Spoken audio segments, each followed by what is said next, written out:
Hey, today we are going to talk about number of provinces, which is nothing but like how many components are there in the given graph. Like this is one component and this is another component. So totally for this particular example, we have written two. How do we find out? That's what the problem is. But the input is going to be something like this, where we have an array and the elements are going to be like this. Okay, 1 comma 1 comma 0 0 comma 0 comma 1. Okay, this is the array. So what it says, this particular node has connection to who and all. That's what this is representing. 1 has connected to 1.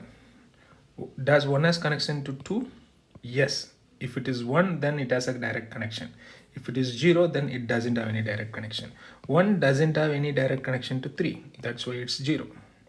So if we take this one, 2 has connection to 0. Yes, that's what. 2 has connection to 1. 2 has connection to 2. Yes. From here we can reach here. Does 2 have connection to 3? No. That's why it's 0. So that's how the data is given to us. It's a little tricky. I mean, what we have to do is like using this data, we'll have to convert this data into an adjacency list. Once we have adjacency list, then rest all is simple. The only tricky part here is like we have to convert this input. Using this input, we'll have to construct an adjacency list, and from there it's just a DFS.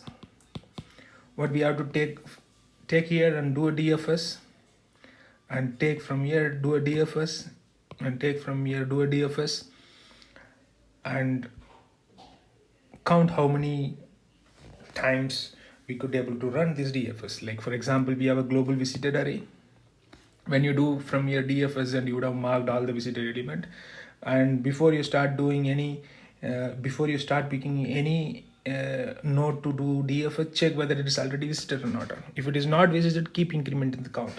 Then finally return the count. That count is going to be the number of component. That's how we can solve this problem. Thanks for watching.